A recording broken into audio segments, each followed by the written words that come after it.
And welcome to instant biology by doctor Neelabh. आज जिस topic पे हम बात करने वाले हैं वो है टर्मिनल डीऑक्सी न्यूक्लियोटाइडल ट्रांसफरेज।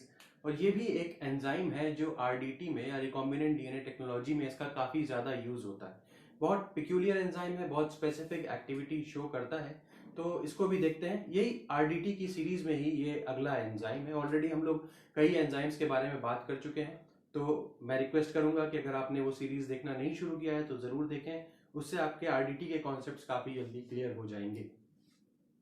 तो बिना देर किए हुए शुरू करते हैं टर्मिनल डीऑक्सी न्यूक्लियोटाइडल ट्रांसफरेज के बारे में पढ़ना। सबसे पहली बात, इसके और भी कुछ नाम हैं, उनको भी जरा देख लेते हैं। तो इसका दूसरा नाम क्या है? इसको डीएनए न्यूक्लियोटाइडल एक्सो ट्रांसफरेज कहा जाता है। डीएनए न्यूक्लियोटाइडल एक्सो ट्रांसफरेज। डीएनए न्यूक्लियोटाइडल मतलब क्या हो गया? जनरली ये डीएनए न्यूक्लियोटाइड्स को ऐड करता है। कहां पे? एक्सो ट्रांसफरेज मतलब बाहर, एंड से। एक्सो मतलब एंड हो गया, 3 प्राइम एंड से ये न्यूक्लियोटाइड्स को ऐड करता चला जाता है। ठीक है, तो दूसरा नाम इसका क्या हो गया? एक और भी नाम है इसका, टीडीटी भी उसको बोला जाता है। टर्मिनल डीऑक्सी न्यूक्लियोटाइडल ट्रांसफरेज ऑलरेडी है तो इसी का शॉर्ट फॉर्म टीडीटी बोला जाता है। या तीसरा नाम क्या है? Terminal transferases. टर्मिनल ट्रांसफरेज भी बोला जाता है। तो पहला डीएनए न्यूक्लियोटाइडल एक्सो ट्रांसफरेज, टीडीटी, और ये तीसरा टर्मिनल ट्रांसफरेज। ये 3 नाम इसके ऑलरेडी हैं, तो इसमें से किसी नाम से भी क्वेश्चन आए तो आपको समझ में आना चाहिए। दूसरी चीज, ये स्पेशलाइज्ड डीएनए पॉलीमरेज है। डीएनए पॉलीमरेज क्या करता है आपको पता ही है। डीएनए पॉलीमरेज क्या करेगा? डीएनए का एडिशन या डीएनए के न्यूक्लियोटाइड्स का एडिशन करता चला जाएगा।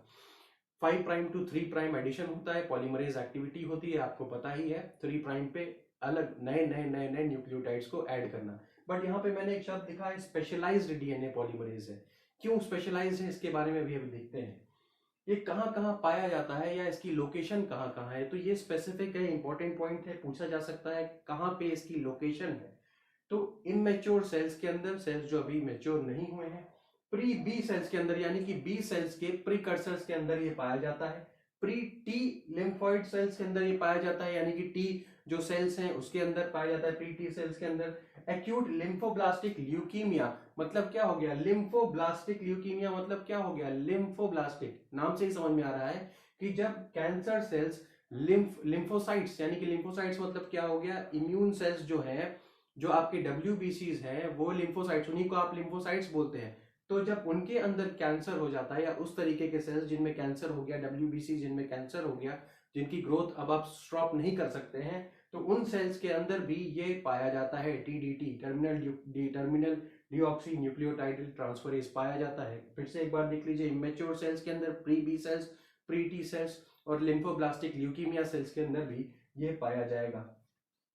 आइए अब थोड़ा सा और डिटेल में जाते हैं और बात करेंगे कि ये एंजाइम का स्ट्रक्चर और फंक्शन कैसा है। तो ये सिंगल पॉलीपेप्टाइड है, ज्यादातर हम लोग जो पढ़ रहे हैं वो सिंगल पॉलीपेप्टाइड है। ये एंजाइम भी सिंगल पॉलीपेप्टाइड है, एक ही पॉलीपेप्टाइड चेन से बना हुआ है, कोई और सब यूनिट्स नहीं है। दूसरा, मॉलिक्यूलर वेट जो है ये कंपैरेटिवली कम है इसका मॉलिक्यूलर वेट, और 60 किलो डाल्टन का इसका मॉलिक्यूलर वेट है।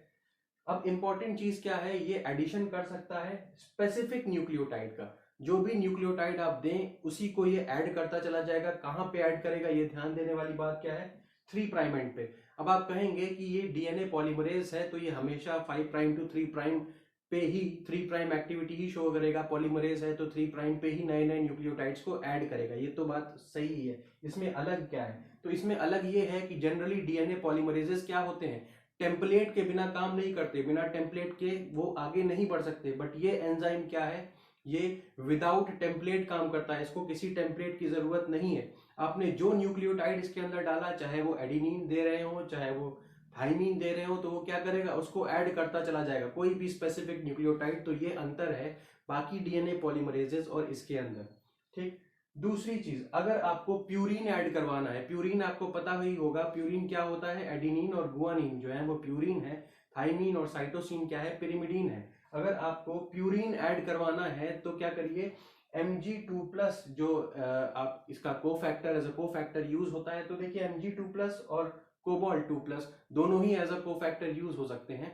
बट अगर याद करिए, अगर आपको प्यूरिन्स को ऐड करवाना है तो यहाँ Mg2+ दीजिए, और पिरिमिडीन्स को ऐड करवाना है तो कोबाल्ट दीजिए, CO2+ दीजिए। तो ये समझ में आ गया होगा। आइए थोड़ा सा और डिटेल में जाएं कि इस एंजाइम के इनहिबिटर्स कौन कौन से हैं। जितने भी मेटल चिलेटर्स होते हैं, मेटल चिलेटर्स मतलब उनको प्रेसिपिटेट डाउन कर दें, उनको एक तरीके से कैप्चर कर लें मेटल आयंस को, तो ऐसे सब्सटेंसेस को क्या बोलिएगा, मेटल चिलेटर्स। तो जो मेटल चिलेटर्स हैं या मल्टीवैलेंट एनायंस, एनायंस मतलब क्या हो गया, नेगेटिवली चार्ज मॉलिक्यूल्स। जब ये देख रहे हैं आप कोफैक्टर जो है ये पॉजिटिवली चार्ज रोल प्ले कर रहा है, इसको इनहेंस करेगा इसकी एक्टिविटी। तो अगर आप कोई नेगेटिवली चार्ज कोई एनायन ले लीजिए, मल्टीवैलेंट नेगेटिवली चार्ज एनायन ले लीजिए, तो क्या होगा, जैसे कि फॉस्फेट हो गया या पायरोफॉस्फेट हो गया, चार्ज क्या होता है, नेगेटिव 2-, तो वो क्या करेगा, वो जा करके इसकी एक्टिविटी को इनहिबिट कर देगा। तो याद रखिएगा इनहिबिटर्स क्या क्या है, metal chelators and multivalent anions, example phosphate and pyrophosphate. तो ये समझ में आ गया होगा। जैसा कि मैंने पहले ही बताया कि ये टेम्पलेट के बिना काम करता है, टेम्पलेट इंडिपेंडेंट है, तो ये पॉइंट बहुत इंपॉर्टेंट है, इसके लिए ध्यान रखिएगा। इसका प्रिफरेंशियल साइट ऑफ एक्शन क्या है, तो प्रिफरेंशियल साइट ऑफ एक्शन अगर बोला जाए तो इसका मतलब सिर्फ इतना सा है कि ये पसंद कहां करता है एक्ट करना। तो 3' ओवरहैंग पे, 3' ओवरहैंग का क्या मतलब हो गया, जैसे कि ये 5' to 3', अगर ये स्टैंड मैंने बनाया 5' to 3', तो और यहाँ पे जो स्टैंड बना वो 5' to 3', तो ये देखिए ये क्या है, ओवरहैंगिंग है, यानी कि ये लटक रहा है बाहर। तो इसमें क्या है, और अगर आप इसको भी बढ़ा दीजिए, यहाँ पे इसको भी लंबा कर दीजिए थोड़ा सा, तो ये भी क्या है, ये भी 3' ओवरहैंग की तरीके से ही काम करेगा, ये भी बाहर लटक रहा है ना, तो ये 3' ओवरहैंग, ये भी 3' ओवरहैंग, तो ये दोनों पे इसका जो साइट ऑफ एक्शन है या ये किस जगह पे काम कर सकता है, 3' ओवरहैंग इसका प्रेफरेंशियल एरिया है।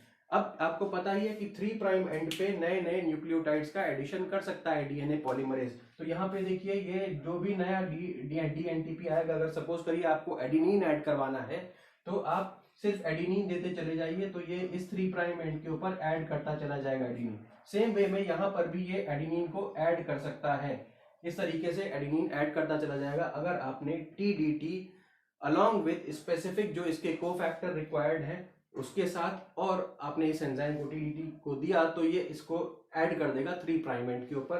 तो ये प्रेफरेंशियल है। अब आपके दिमाग में ये नहीं आना चाहिए कि क्या ये रिसेस 3' एंड पे, अगर ये 3' एंड का साइज थोड़ा सा छोटा कर दीजिए या ब्लंट एंड कर दीजिए, जैसे कि ये 5' और 3' जो है ये एक ही लेंथ के, इसको कर दीजिए 5, 3 और इधर हो गया 5 और 3, ये अगर इनको एक ही लेंथ का कर दें हम लोग, तो क्या ये काम नहीं करेगा, बिल्कुल काम करेगा। बट इसका क्या है, प्रेफरेंशियल हमने स्ट्रैंड बताया कि कहां पे प्रेफर करेगा एक्ट करना, तो ये क्लियर हो गया होगा। अब दूसरी इंपॉर्टेंट चीज जो है हमको डिस्कस करनी है वो क्या है कि ब्लंट और रिसेस्ड एंड पे भी काम कर सकता है, बट लेस एफिशिएंटली, एफिशिएंसी कम हो जाएगी अगर ये ब्लंट एंड पे काम करेगा तो। लेकिन अगर आपको मतलब ब्लंट एंड पे काम करवाना ही है, तो दूसरी इंपॉर्टेंट चीज क्या है, इसमें आपको कुछ बफर्स देने पड़ेंगे।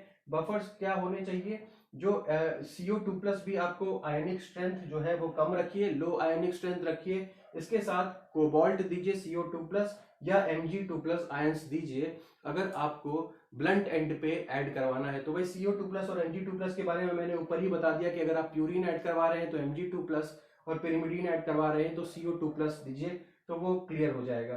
मिनिमम एक्सेप्टर लेंथ जो है वो सिर्फ और सिर्फ 3 न्यूक्लियोटाइड की ही, अगर आपके पास 3 न्यूक्लियोटाइड भी है, G, A और यहाँ पे T है, मान लीजिए ये 3 न्यूक्लियोटाइड भी है, तो इसके ऊपर भी एडिशन पॉसिबल है। ऐसा नहीं है कि बहुत लंबा एक स्ट्रैंड आपको चाहिए उसी के ऊपर ये एडिशन कर पाएगा, ऐसा नहीं है। तो मिनिमम 3 न्यूक्लियोटाइड भी अगर आपके पास है तो ये इसको ऐड कर सकता है। चलिए नेक्स्ट, अगर आपने डाई डीऑक्सी एनटीपी दिया, इसमें DDNTP, इसके बारे में मैं पहले बता चुका हूं। अगर DDNTP आपने दिया या कॉर्डिसीन ट्राइफॉस्फेट आपने दिया, इन दोनों में से कुछ दिया, तो इससे क्या होगा, एक एक न्यूक्लियोटाइड से एक के बाद एक सिंगल न्यूक्लियोटाइड ऐड होगा। जैसे आपने DDNTP के फॉर्म में कुछ दिया और आपने एडिनिन दिया, तो सिर्फ एट अ टाइम एक एडिनिन ऐड होगा। ऐसा नहीं है कि लगातार बहुत सारे एडिनिन ऐड हो जाएं। तो सिंगल को ऐड करने के लिए आप DDNTP दे सकते हैं या कॉर्डिसिप्लिन ट्राइफॉस्फेट भी आप दे सकते हैं। नेक्स्ट, ऐसा नहीं है कि सिर्फ डीऑक्सी न्यूक्लियोटाइड ही ऐड हो सकते हैं, RNTPs को भी ऐड करने की इसके पास कैपेसिटी होती है, RNTPs को भी ऐड कर सकता है। बस सिर्फ आपको ध्यान क्या रखना है, कोबाल्ट को इसके साथ, CO2+ को इसके साथ देना है, तो ये अपना काम कर लेगा, RNTPs को भी ऐड अप कर लेगा। अब आइए इसके कुछ एप्लीकेशंस के बारे में बात करते हैं।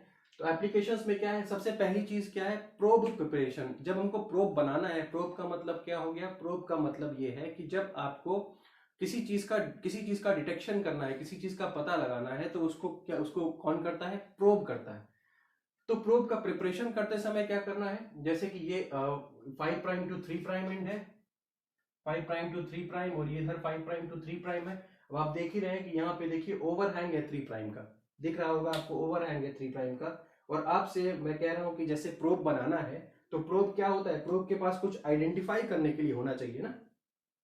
तो यहाँ पे आपने टर्मिनल ट्रांसफरेज एंजाइम दिया, यानी कि TDT दिया, और 32 फॉस्फेट DATP को लेबल्ड फॉर्म में दिया, यानी कि इसमें जो फॉस्फेट है, गामा फॉस्फेट है, वो लेबल्ड है।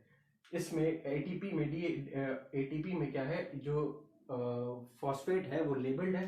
तो अब इसमें जैसे A ऐड होगा तो क्या होगा, जो भी A ऐड अप हो रहा है वो फॉस्फेट जो है वो लेबल्ड है। तो इससे क्या हो गया, ये आपका प्रोब जो है वो लेबल्ड फॉर्म में आ गया। चलिए, तो अब इसमें से कोई भी स्ट्रैंड आप यूज करके अपने किसी भी चीज को, सपोज करिए कोई ऐसा फ्रेगमेंट है, ऐसा सेगमेंट है जिसमें टी पाया जा रहा है, तो टी के साथ ये ए जो है वो जुड़ जाएगा और आपको बता देगा कि ये प्रेजेंट है कि नहीं है, क्योंकि ये अगेन आपका लेबल्ड है, रेडियो लेबल्ड है, तो अपनी रेडियो एक्टिविटी के जरिए आपको क्लियर कर देगा कि हाँ ये प्रेजेंट है कि नहीं है। तो ये क्लियर हो गया होगा। दूसरा इसका एप्लीकेशन क्या है, क्लोनिंग बाय होमोपॉलीमर ट्रेलिंग। अब होमोपॉलीमर ट्रेलिंग का मतलब क्या हो गया, होमोपॉलीमर मतलब एक ही स्ट्रैंड जो, या एक ही DNTP जो है वो बार बार एक लंबा पॉलीमर जैसा बना करके वो उसकी चेन या उसकी वो ट्रेल कर रहा है। जैसे कि ये अगर हम इसको बना लें तो ये बहुत लंबा एक होमोपॉलीमर बना करके रखा हुआ है, तो होमोपॉलीमर ट्रेलिंग इसको बोलते हैं।